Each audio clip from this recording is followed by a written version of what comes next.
Hello YouTube, welcome back to the channel. So in today's video, we're going to continue with our series on working with RAG graph application from scratch using Neo4j. Okay, so in this video, we're going to go ahead and cover how to work with an agentic RAG graph application system using Neo4j in LangChain. Okay, and as well as OpenAI, but you can feel free to use any LLM that you're comfortable working with. Okay, basically any LLM provider. So let's just take a look at the project overview. So we have been going along with this series for a while now. This is video number 5 in the series. So we went ahead and built a manual pipeline to ingest data into our Neo4j graph, which is this one right here. Okay. So, and then later on, we went ahead and built an ETL pipeline. And then went ahead and learned the basics of LangChain.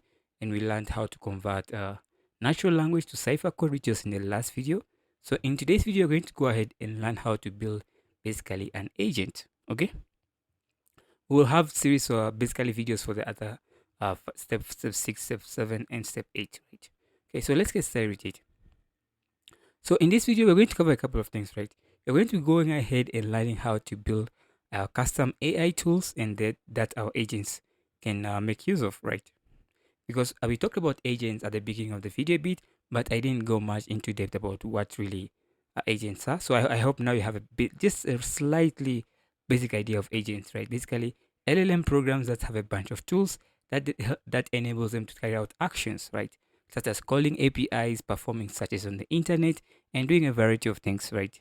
So we're going to go ahead and write our own custom tools, and these tools will help the LLM to interact with our basically our knowledge graph, perform similarity searches, and perform run different cipher codes. So we're also going to go ahead and building an agent and improving it with the custom tools that we built. Building one tool for vector search. We're going to have two main tools, and another tools for converting natural language into cipher code. So we have covered all of this in the previous tutorial. So we're just going to take the concept from the previous tutorials and then apply them to this tutorial for building the agent. So this video is going to be really short. I want to keep it short, okay? Okay, so an overview of basically what you're going to do in this tutorial. So basically, you're going to have a system of agents. Basically, you're going to have one agent that's going to have a collection of tools. So whenever you ask the agent a question, the agent looks at the question and then takes each tool's description and then basically passes the LLM to help you decide which tool to use to answer that specific question based on the context of the question and the tool description, right? So if it selects a tool, let's say you select the tool number 1, it's going to go ahead execute tool number 1, use the results of that execution, pass it back to the LLM, and the LLM can then synthesize an answer or a response, right? That's basically how it works. Okay. So this is what we're covering in this video. We're going to look at what's basically an AI agent, creating our Neo4j GraphRAG agent, implementing a GraphRAG agent with a Neo4j. Okay, so basically, what is an agent? So think of agents as this, right? As digital. Let me just read what I just have on the slides because I don't want to say anything that's gonna be a bit out of context. So think of an agent, an AI agent, as a digital assistant with carefully curated toolbox. By equipping an AI system with specific tools to interact with the external world, right? This could be calling weather APIs, searching things on the internet, calling APIs that can make things happen in the real world, right? So you can use these tools to do basically anything that you want. So we transform them from passive language models. Basically, we transform the language models from just being passive language models that are able to synthesize text only now to dynamic problem solvers that can take action, right? So that's basically what an agent is. Okay, so now let's look at the detailed toolbox that you're going to build in our case. So in our case, you're going to have two main tools. You're going to have the employee QA tool. You're also going to have the general QA tool. So the employee QA tool, remember our graph is an enriched knowledge graph, right? So what I mean by enriched knowledge graph basically means that our knowledge graph is just not a knowledge graph of nodes, relationships, and all these other connections, right? It also has a vector embeddings. So that's an enriched knowledge graph. So you're going to use the vector embeddings to perform similarity searches to be able to answer questions about employees specifically. And the employee QA tool that is going to enable us to do that. So taking a query, perform a similarity search, about different employees. So if you ask any question about employees, it's going to use the employee QA tool to take your query, perform a similarity search to find the most relevant piece of text that can be used to answer your question. Right? That's what the employee QA tool is going to do. We also have the general QA tool. So if you ask a very general question that's not about an employee, then the general QA tool will be called. So what does the general QA to do? The general QA tool basically does one main thing: convert natural language, like English, into Cypher code, right? Convert natural language into Cypher code, and then execute the Cypher code against our knowledge graph, which is this one right here, against our knowledge graph to retrieve information, right? This information could be in a format like this or in a format like this, right? This information can then be passed back to the LLM, and the LLM can then synthesize an answer that answers the query that we initially asked the LLM, right? Basically asked our agent. So that's basically what the QA tool does, right? So convert natural language into Cypher, execute the Cypher code, retrieve some information from a knowledge graph, pass that back to the LLM along with the user's query, and the LLM can then synthesize an answer based on the provided context, which is now the result of executing the Cypher code. That's what the QA tool does. Okay, so I hope you understand the tool, our toolbox detail. We just have two tools. You can have as many tools as you want. I just want two tools in this case. Okay, so once we have that done, let's go ahead and learn how to create this tool. We're first going to start by creating the tools, right? So let me just go back here. We're going to start by first creating the tools. So we're going to go ahead and create our employee QA tools and our general QA tool. Okay, so let's jump into that. Again, we're just going to continue with our chatbot notebook that we had from the last videos. Just going to continue using this notebook. Okay, so we're going to go ahead and first of all, you're going to create an employee detailed chat template. We're going to basically create a chat template. So for this, it's going to be a bit long, so I'm just going to go ahead and copy it and paste it here. So if you want to find there are also articles on these videos that I make, so you can also find the articles as well. So this is what I want right here.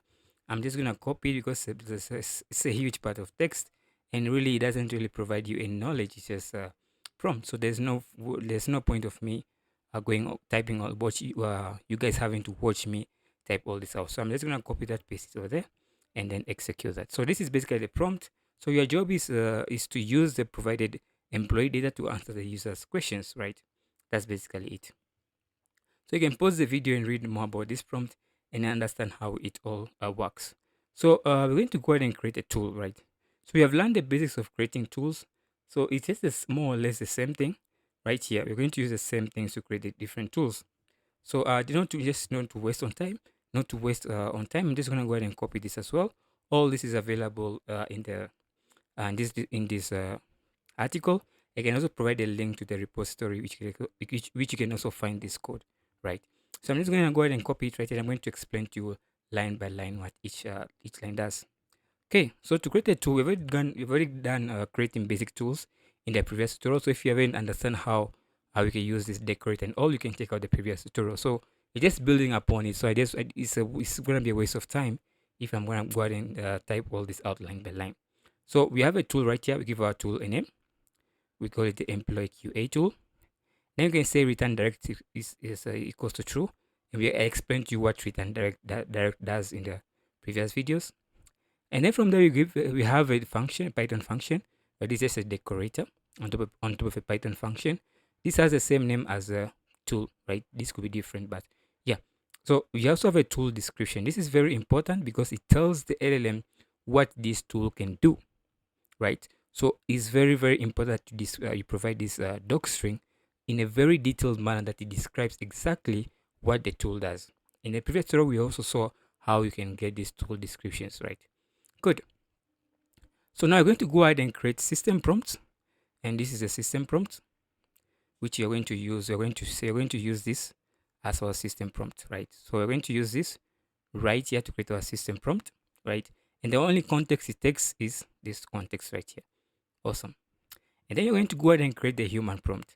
Again, about prompting, you also went ahead and made a whole video about prompting, so I'm not going to go into depth about how prompting works and all that, right? So we're going to have a prompting which takes in question, and basically the template is, can you provide detail on, and then finally the question. So the only input variable that we need is question, right? And I explained all this. We explained all this in the previous videos. So we create a message right here, the system prompt and the human prompt, right? So we create a chat template passing in the messages, a list of messages, because we're going to be using a chat model, which is this chat model right here. So that chat models can take in a list of messages and then answer questions based on those. So in here, providing in the input variables. So the input variables from our first this system prompt, which is this context, and then the second input variable is the question, which is from our human prompt, which is this right here.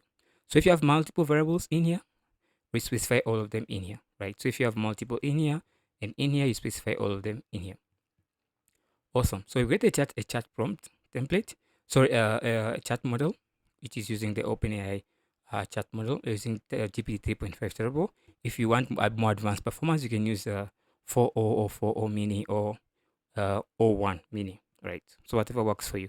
So we're going to create a simple retriever, and that's going to go ahead and you're going to use the Neo4j graph vector retriever vector index. And we saw how to retrieve this vector index in the previous tutorials, right? So I'm not going to go in depth over it. If you want, you can go back and watch the previous video, right? So we're going to use it as a retriever, and the chain type I'm going to be using stuff, and stuff basically puts everything with the context window. So sometimes if the retrieve content is a bit big and you overflow the context window, that can lead to an error. So if you want to avoid that, you can also use map, refine, or re-rank. Okay, so I've explained this in my some of my previous videos on LangChain, so you can check those videos out on the channel's main page, what map does, what refine does, and what re-rank does. Okay, I also have articles written on this different chain types, and you can check that on my Medium page. And on my Medium page, you can find me, it's just Prince Cramper, right, on Medium, where I've written articles explaining all these different chain types. Okay, so once we have it, we're going to combine all this into a simple chain, and you can go ahead and invoke this chain, because this chain implements the runnable interface from LangChain, and it has all its common functions and utils that makes things very easy to use and very intuitive and almost similar across different object types. So we have the invoke method that you can call because it's a runnable interface. So you call the invoke method and pass in the query, and we get the answer. You're simply getting the store the answer in this variable called response, and you're only getting back the response that get result, and that's the returning back to the user. Okay, so that's basically how we create that tool right there. So once we have this tool created, let's go ahead and actually test this tool out. So I'm going to say employee QA tool. You can say dot invoke.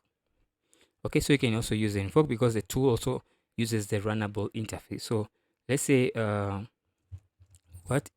Okay, I have to ask a question about the employee because it only answers questions. It only can answer questions based on the vector search about employee. So let's ask it, what is the address of Andrew? Because Andrew is one of the employees. So let's say, what is the address of Andrew? Andrew, just like that. And let's run this and let's see what we get back. So what's the address of Andrew? That's the question that we had. Okay, so it took some time to get the response back, but basically it says the address of Andrew is in London. Okay, so I don't know, Edgarham. I hope that's the pronunciation and I'm not butchering the name. Okay, so yeah, that's basically how we created the first tool. So we have the employee QA tool created. Now let's go ahead and create the general QA tool, which is gonna use our Cypher chain basically to convert basically natural language into Cypher. So to do that, I'm just going to go ahead and simply grab this again from my article right here, because we have gone over all this and it's just a repetition of what we have done so far. So again, give the tool a name, then have a function that has this decorator, and then make sure that you provide in a very detailed description of what this tool does. So what you are simply doing, we're simply calling the Cypher chain, right? So we're calling the Cypher chain, and you can just paste it in here, and you can see we have the Cypher chain right here. So simply calling this Cypher chain and then invoking this Cypher chain, because it has a runnable interface from LangChain, so it has the invoke method. So invoking it and then calling in, getting the response back, and then getting the result of the response back. That's all this tool does. So if I run this, and I'm going to go down here and I'm going to simply call this tool. So I'm going to say general QA tool.invoke, and I'm going to say, what's the most expensive product? Okay, so that's basically what I want to ask. And then let's run this query. So this would go ahead and generate some ciphers and use ciphers to basically answer the user's question on what is the most expensive product. Okay, so this is the cipher that it has matching product and returning product as P, and then the unit price as unit price, order by the price, and limit it to 1 exactly. That should return to us the most expensive product. So if you copy this, if I copy this, go back to my knowledge graph, and then go in here and then run this code, let's see what we get back. Yeah, that's the most expensive product. So let's give this a bit of time, and then we should get back a response of the most expensive product. So for today, I don't know why, for some reason my internet is being slow or just acting funny. So let's give this a bit of time, and let's see what we get back. In the meantime, while this is running, we have created our two tools, right? The employee QA tool and the general QA tool. So now you can move on ahead and then create an agent and then supply these tools to the agent so the agent can make use of these tools. And then from there, we have our agentic RAG system. Okay, so to do that, look, here we got an error right here. Let's see what the error is, unable to routing information. So sometimes you might get this error. I don't know if it's an issue with Neo4j. I think it's an issue with Neo4j, but just run that code again and let's see what we get back. Yeah, so the most expensive product is this right here. Exactly, and this is the answer you can see from the Cypher code. So perfect, it answers that question correctly. So now I'm going to go ahead and then simply create the agent. So we're going to go ahead and create the agent right here. So this is we creating agent, just like that. So to create the agent, we need a couple of things. So when we say from LangChain, I'm going to go ahead and import import the hub. Okay, LangChain hub. I'm also going to say from LangChain, I'm going to import agent executor. I'm also going to import OpenAI tools agent. So run that. Once I have that running, I'm going to go ahead and simply get an agent prompt. So agent underscore, we're going to get agent prompt from LangChain hub, and you're just going to go ahead and pull the agent prompt. And this is basically, no, we want to use the OpenAI, and then this is going to be function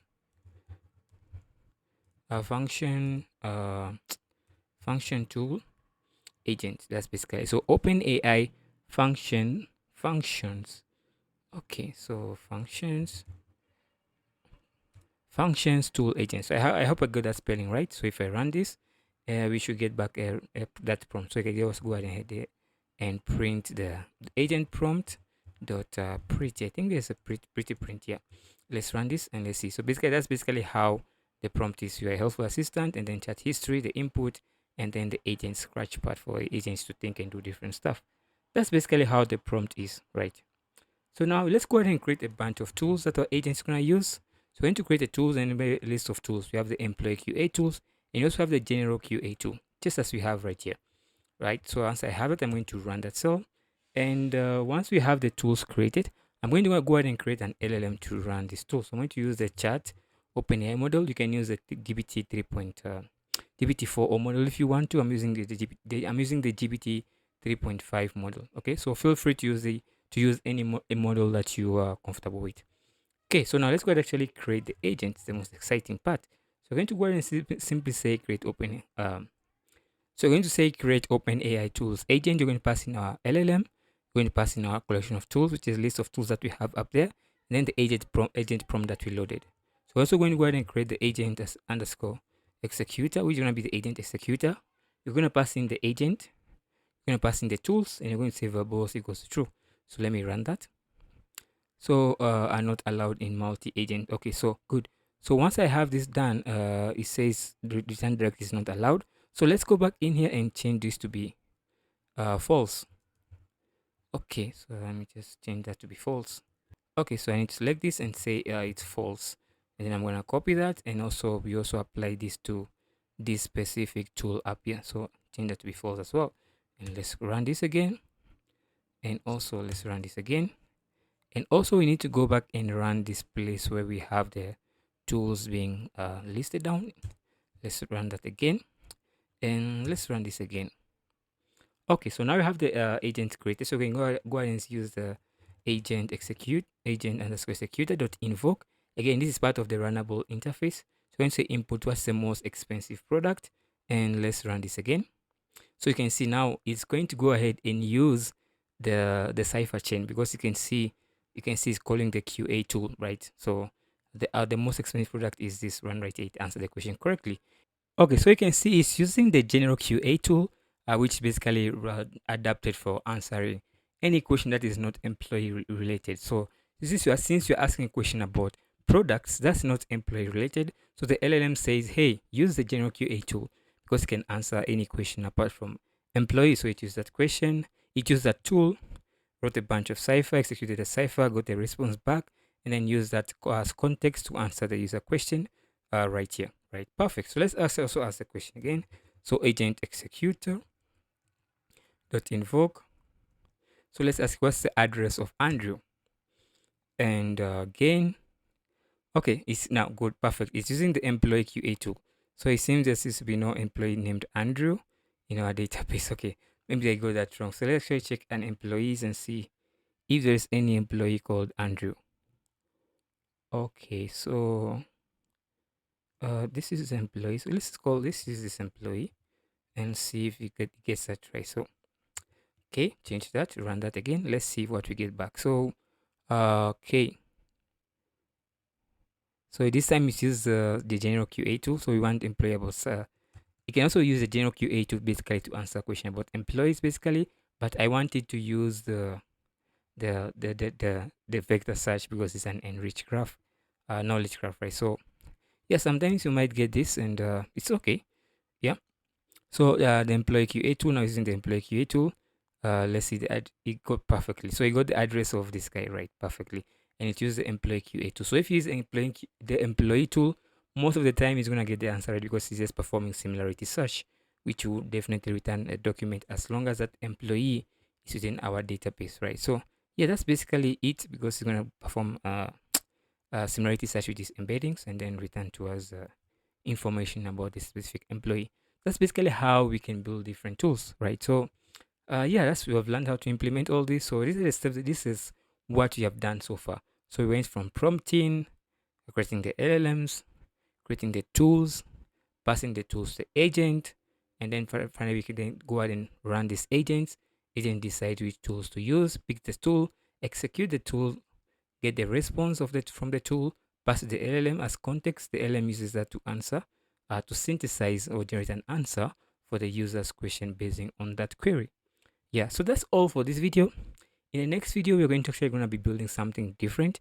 We're going to go ahead and build how to work with, we're going to go ahead and build an API client using Fast API.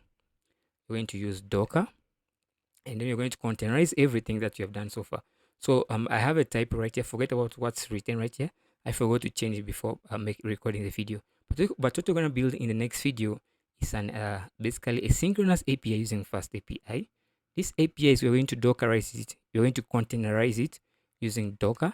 You're going to use Docker Compose to run basically our services. So that's basically what we're covering in the next video.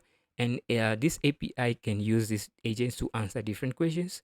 So there'll be endpoints whereby you can send a question, and then the API will respond with an answer after running this agent, right? So yeah, that's basically what you're going to be doing in the next video. Just building an API that you can use for your other applications, such as web applications, mobile applications, and stuff, so on. So imagine you can create basically an app for your company to assign information about your company data, and then you can expose an API and then all that, right? So there's a lot of things that you can really do. So that's what we're covering in the next video. So again, thank you guys so much for watching. If you want to connect with me on other platforms, you can find me on Medium, where I write articles about this. Even this particular video has an article about it at Prince Cramper, Medium at Prince Cramper. You can find me on YouTube, hopefully where you're watching this video, at Code with Prince. You can also find me on X, aka Twitter. You can find me at Prince_Cramper. And if you have any you need like a project to be done, you need like any consulting, any idea that you want us to cooperate on, you can find me at LinkedIn at Prince Cramper. Okay, so if you go to LinkedIn, search for Prince Cramper, get to me. If you have any project idea, anything that you want me to help you build or you want us to collaborate on, or any suggestions, any ideas, any future video series that you want, get to me on LinkedIn. I'm much faster to reply to you on LinkedIn. Okay, so thank you guys so much for watching. And if you enjoyed this video, don't forget to support me. Okay, support the work. The easiest way is just simply liking the video so that the video can reach other people on YouTube through the algorithm, right? So that's the easiest you can support me. You can also buy me coffee. The links is in the description of the video. Yeah, thank you guys so much. Again, if you haven't subscribed, subscribe so that you get notifications for future videos, and also that you can watch other previous videos if you haven't already. So thank you guys so much for watching, and see you in the next video. Keep safe.